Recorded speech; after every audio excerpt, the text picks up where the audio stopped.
Hello, I'm Téa Mutonji. I'm a author, or so I've been told, and I'm gonna answer some questions. First up, what are, in your view, the utopian ideas of the moment that may become the realities of tomorrow? In a world full of social and political movement, I want to believe that we are halfway there. I want to believe that halfway is now conceivable, that it's this beautiful land where people of all kinds are allowed to be people of all kinds. But I think that we haven't even hit the beginning. I think that all the movement we're seeing, all the protest, all the energy, all the demands to just be seen and for humanity to pay attention, I think that that's just like the introduction to the thesis. I don't think that we're there. Instead, it seems to me that technology has taken over, and we are going to be able to quite literally recreate the sensation of being physically together, of being able to hug someone and touch someone and hold somebody's hand long before we see the acceptance of different kinds of bodies throughout the world. And that terrifies me. It makes me afraid that people are going to be able to live in their little bubbles in their home with their people that they've chosen without being able to be exposed to other realities that are different than theirs. I mean, it's one thing to read a novel about a new world. It's one thing to watch a documentary about a place you've never been to before, but it's completely different to know someone, to be present with someone, to learn from someone, and to allow that intimate moment to become the foundation from which you allow yourself to grow and to become a better person and to become more accepting and to become more aware and to become a better ally to human beings. I don't think that we're at a place where we can do that. And I'm terrified of what no longer needing to go outside of our little bubble will do to the way we see each other. I feel that we might be backpedaling, you know, a little bit. So long story short, the utopian idea really is that technology will prevail and technology will be the way we become, the way we create, the way we exist. And I'm worried that if technology becomes more human, some human will become less human. Second question.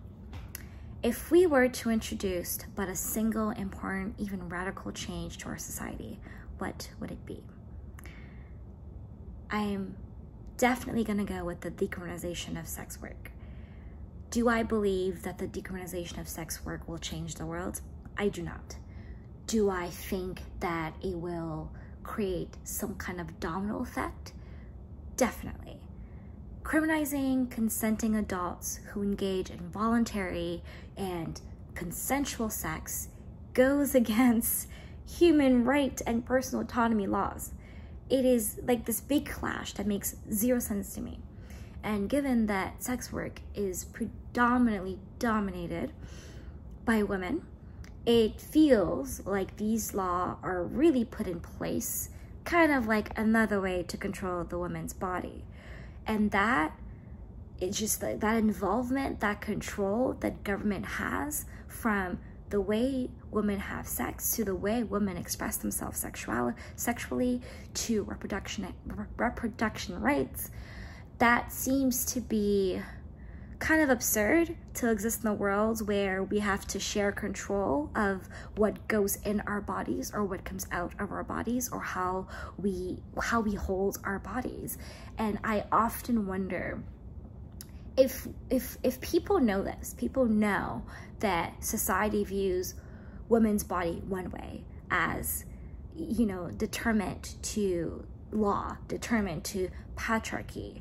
How are we supposed to move outside of rape culture? How are we supposed to move outside of domestic violence? How are we supposed to move outside of intimate personal violence if there's so many laws that makes it possible for woman's body to be dictated by a nation.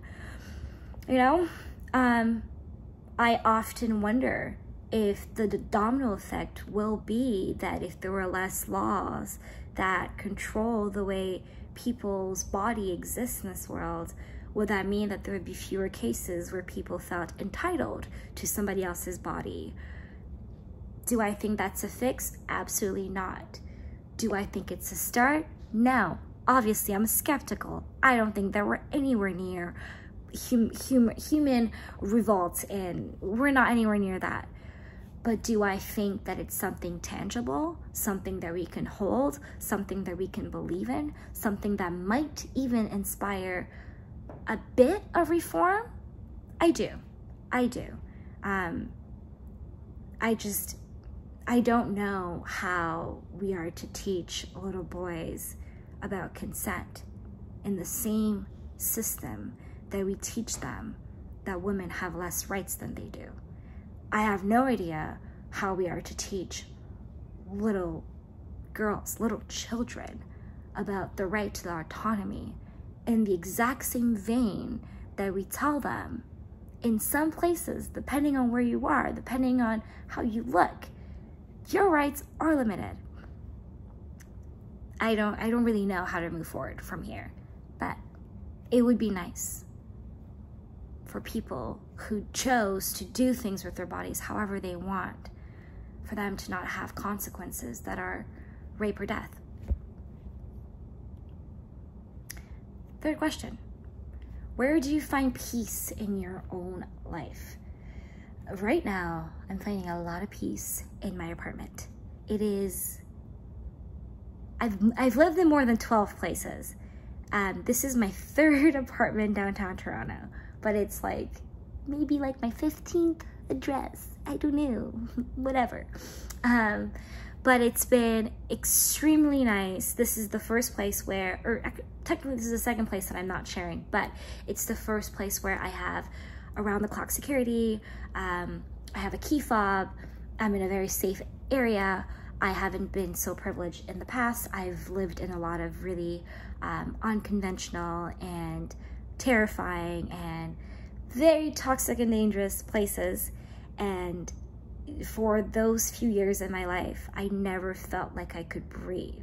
I felt like I was permanently suffocating. I had insane sleep issues. I was always afraid. I lived in I had such wild paranoia that I couldn't explain. And I'm not saying that moving into my own place where I have the comfort of just control over who's in my space, how I'm using my space, and who I'm sharing my space with, I don't think that fixed any of my fearful gut instincts, but it definitely helps. I do sleep better. I really do, and I never thought about it until I read this question. I never really associated my sudden ability to sleep with the fact that I now live in a place where I feel very, very safe, and I feel for the first time in most of my adult life completely at ease and happy and good. Fourth question. What book changed the way you look at one aspect of reality? Please provide the name of the author, title, publisher, and a brief explanation of your choice. We Have Always Been There by Samara Habib. It was published by Penguin Random House, and it was the winner of the Canada Read 2020. This book traces the author's childhood through her early years, navigating multiple spaces and identity, especially her journey from the Pakistan under the president of General Zia-ul-Haq, and she finds hope and she grows into her queer Muslim identity, thus fulfilling her triumph and her, her victory, her survival. I think of this book because I actually relate quite a lot to the stories, little vignettes of this book, because they remind me a lot of growing in a small tribal Congolese community. And something that I noticed was a constant throughout the author's life was this inability to talk about direct experiences with people who weren't necessarily Muslim, who were necessarily from Pakistan, who were necessarily from a marginalized group, and how despite creating community outside of those identities, you know, the intimacy was kind of sheltered. And I noticed that I'm like that with my own friends today, whereas most of my best friends are white women whom I love very much, but I have noticed that I give them just a little of my life, not more, not something that I feel I might have to explain, or not something that I feel they might not necessarily know or relate to. And I don't know where that comes from, like who taught me that I wasn't allowed to share what I felt like sharing to whomever, regardless of race, sex, whatever. And reading Samara's book really put that into perspective for me, that I think we might do that a lot. We might compartmentalize who gets what, access to what kind of information about our lives based on their, not necessarily their place in our life, but based on their joint or similar identity.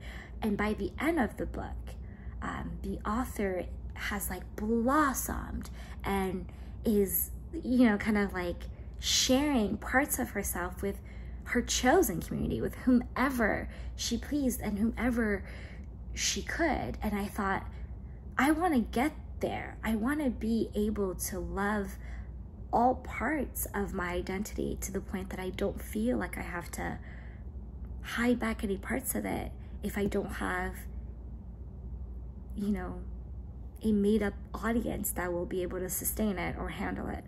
And I hope that more people walk away with the same kind of feeling that I have of, you know, picking up this book and learning about chosen community, and how intimacy is so much bigger than I love you.